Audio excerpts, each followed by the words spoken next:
दोस्तों, आज की स्टोरी होने वाली है आर्यन नाम के एक लड़के की। उसने अपनी आप बीती जब मुझे सुनाई तो मैं भी थोड़ा सा डर गया। उसने बताया उस रात के बाद आज तक उसने कभी किसी गार्डन या किसी पार्क में कदम नहीं रखा, चाहे लाइट कितनी भी लगी हो गार्डन में या पार्क में। आज तक उसने कदम नहीं रखा। ऐसा क्या हुआ था उसके साथ उस रात को 11 बजे, जिसे आज भी वो किसी गार्डन में कदम रखने से डरता है। अगर आपको इसकी पूरी कहानी सुनना है तो वीडियो को पूरा देखिए और हमारे चैनल दहशत डायरी को सब्सक्राइब कर दीजिए। और वीडियो पसंद आए तो आप लोग लाइक कर दीजिए और अपने दोस्तों फ्रेंड में सबको शेयर जरूर करिए। तो सुनते हैं आर्यन की कहानी, जो बहुत ही खौफनाक और डरावनी होने वाली है। आर्यन बताता है कि वो रात बहुत अजीब थी। हवा में एक भारीपन था। रात के करीब 11 बज रहे थे। ऑफिस के काम से थका हारा आर्यन अपने घर के पास वाले बड़े गार्डन के सामने से गुजर रहा था। उसने सोचा कि घर जाने से पहले बस 5 मिनट के लिए इस गार्डन की ठंडी घास पर थोड़ा सा टहल लेता हूं, ताकि जो सर में दर्द है थोड़ा कम हो जाए। जैसे ही उसने गार्डन के लोहे वाले गेट को धक्का दिया, एक अजीब सी चरमराहट की आवाज आई, जैसे किसी ने बरसों बाद इस गेट को छुआ हो।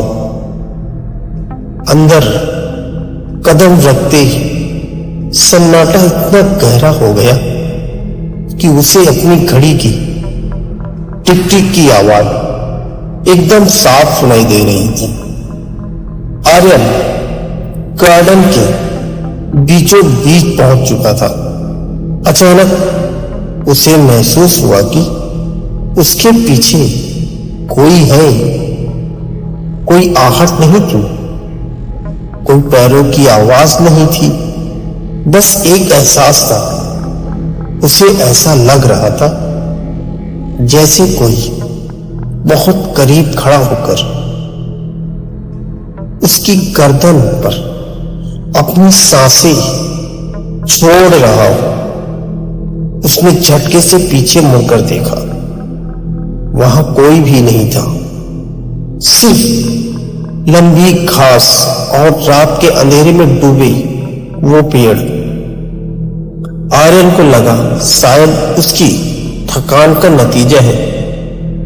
वो फिर आगे बढ़ा, लेकिन इस बार उसे सूखे पत्ते दबने की आवाज आई, जैसे कोई बहुत धीरे धीरे दबे पांव उसके पीछे चल रहा है।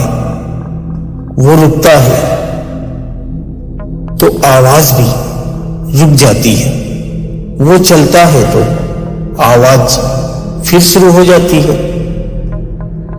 आर्यन की धड़कनें तेज हो गई, दिल तेज से धड़क रहा था। उसने अपनी मोबाइल की टॉर्च को जलाया और रोशनी को चारों तरफ घुमाकर गार्डन में देखा।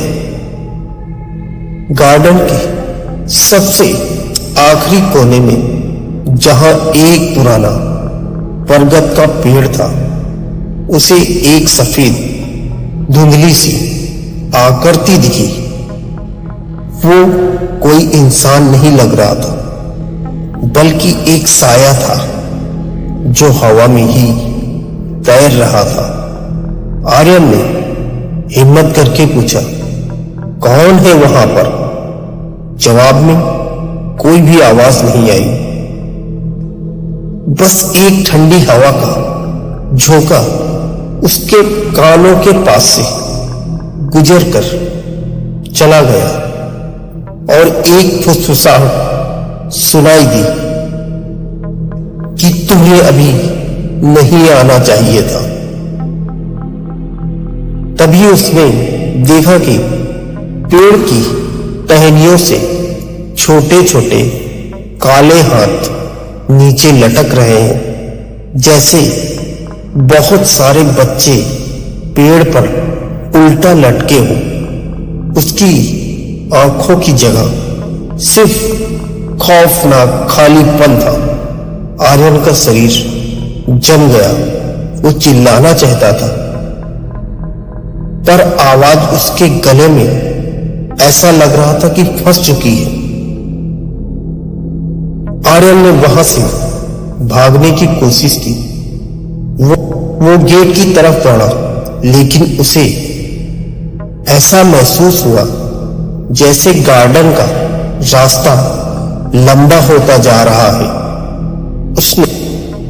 उसे अपने पीछे कई लोगों के दौड़ने की आवाजें आने लगी, जैसे पूरा गार्डन जाग गया हो।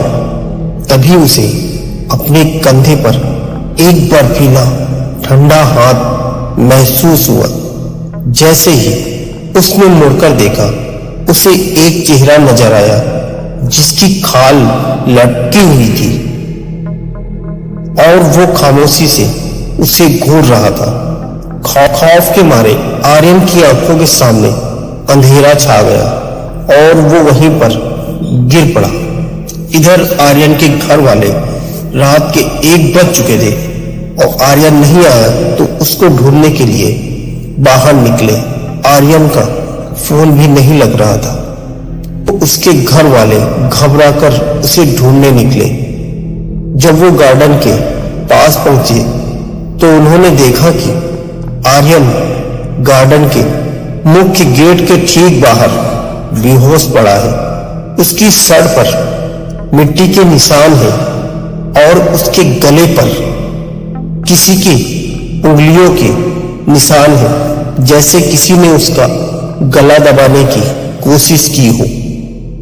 जब उसे होश आया तो उसने अपनी फैमिली को बताया कि वो गार्डन के अंदर था, लेकिन उसके घर वालों ने कहा गार्डन के गेट पर बाहर तो ताला लगा हुआ था, तुम अंदर जा ही नहीं सकते।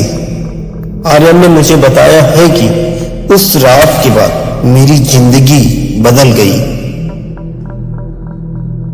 वो अब रात को किसी भी गार्डन या सुनसान पार्क के पास से गुजरने की हिम्मत ही नहीं करता। उसे आज भी महसूस होता है कि उस रात को जो चीज उसके पीछे आई थी वो आज भी उसके घर के बाहर अंधेरे में खड़ी होकर उसका इंतजार कर रही है। दोस्तों, आर्यन की कहानी से हमें यह पता चलता है कि रात में कुछ जगह ऐसी होती हैं, वहां पर हम लोगों को कभी भी नहीं जाना चाहिए।